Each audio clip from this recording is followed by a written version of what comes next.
kalau di basement semua orang banyak yang berkantor di basement. Tapi kalau bawah tanah konotasinya itu di bunker begitu. Ini Haikal Hasan memang luar biasa ngelunjak ini. Dan saya heran juga kenapa Mabes Polri harus bersusah payah mengklarifikasi tapi tidak berani menangkap Haikal Hasan.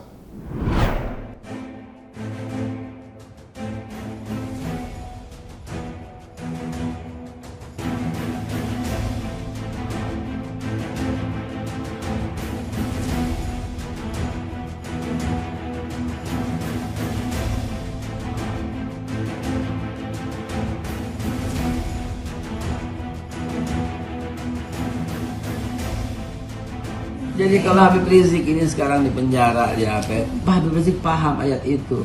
Makanya Habib Rizik sering kalau waktu kita datang ke sana, Habib Rizik itu berkata begitu, Ustaz Haikal jalan terus. Mungkin beliau ini hawariyin yang akan disalib. Allah. Tapi kata beliau bilang jangan takut. Andai kata saya terbunuh, demi Allah, Allah bangkitkan lagi 1000 Habib yang akan melanjutkan perjuangan ini. Andai kata dia mati di sini, dia bilang nggak takut. Demi Allah lanjutin. Pasti akan Allah bangkitkan lagi ulama-ulama yang melanjutkan perjuangan.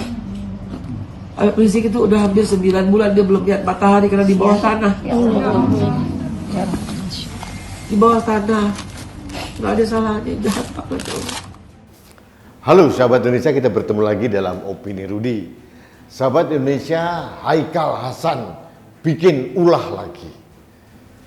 Dalam suatu pertemuan dengan jamaahnya, dia menciptakan kabar bohong, fitnah, bin hoax yang mengatakan Rizik Syihab katanya ditahan di bawah tanah sudah 9 bulan tidak melihat matahari.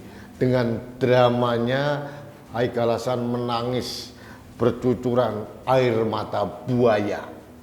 Sahabat Indonesia, apa yang dikatakan Haikal Hasan jelas hoax. Dan alhamdulillah sudah diluruskan oleh Mabes Polri bahwa tidak benar Rizik Syihab ditahan di tahanan Bareskrim di bawah tanah. Kalau di basement semua orang banyak yang berkantor di basement. Tapi kalau bawah tanah konotasinya itu di bunker. Ini Haikal Hasan memang luar biasa ngelunjak ini. Dan saya heran juga kenapa Mabes Polri harus bersusah payah mengklarifikasi tapi tidak berani menangkap Haikal Hasan. Jelas-jelas dia sudah menciptakan hoax. Ini bahaya. Sahabat Indonesia, saya berulang kali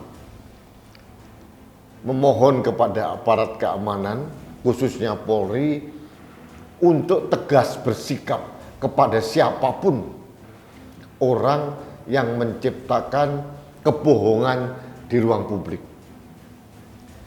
Karena dampaknya apa yang dikatakan Haikal Hasan ini luar biasa.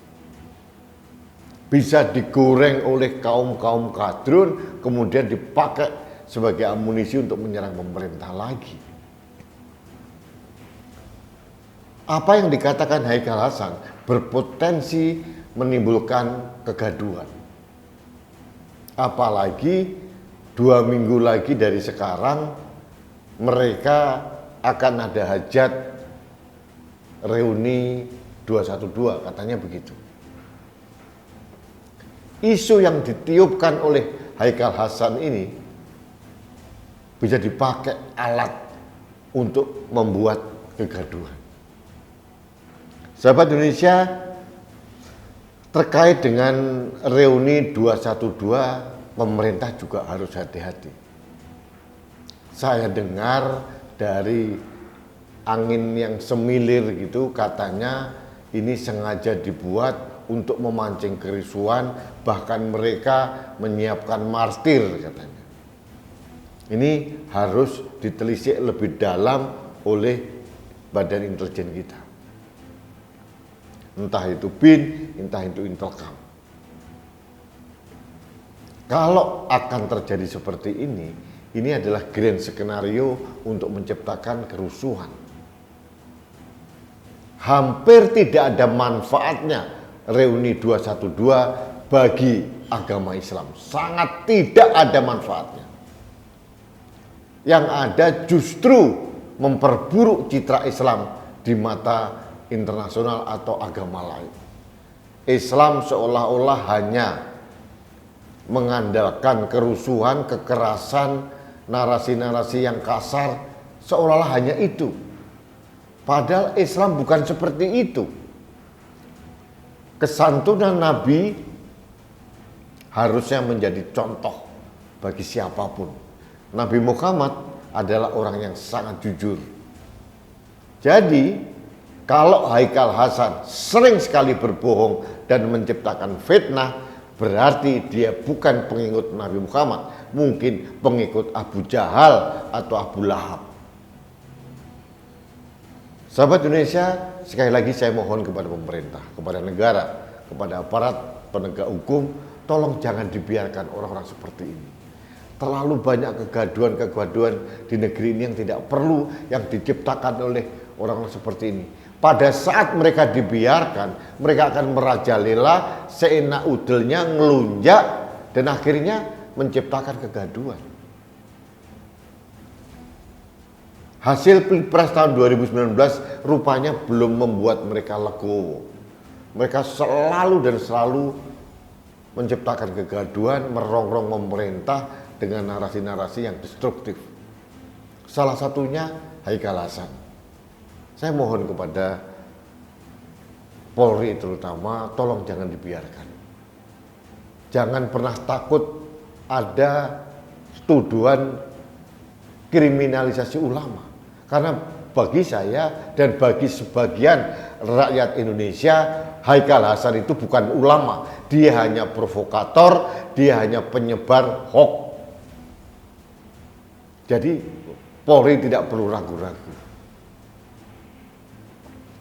Baik, sahabat Indonesia, demikian opini saya terkait dengan narasi palsu yang diciptakan oleh Haikal Hasan terkait dengan penahanan Rizik Syihab.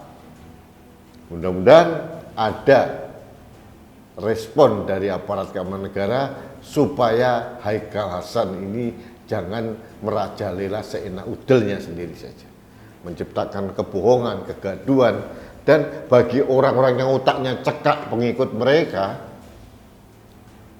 jangan-jangan ini dianggap sebagai kebenaran, padahal ini post-truth, penyebaran kebohongan. Tapi kalau penyebaran kebohongan diproduksi terus-menerus tanpa ada tindakan nyata dari pemerintah, bahaya. Baiklah sahabat Indonesia, saya tetap mengajak Anda untuk masuk ke normalan baru dengan berhati-hati. Era PPKM sudah berakhir, tapi kita tidak boleh euforia. Seperti kami mempunyai moto yang sangat jelas bahwa masker saya melindungi Anda, masker Anda melindungi saya, masker kita melindungi Indonesia. Salam satu Indonesia, salam budaya Nusantara, salam toleransi, salam sehat untuk Indonesia. Saya Rudi SK.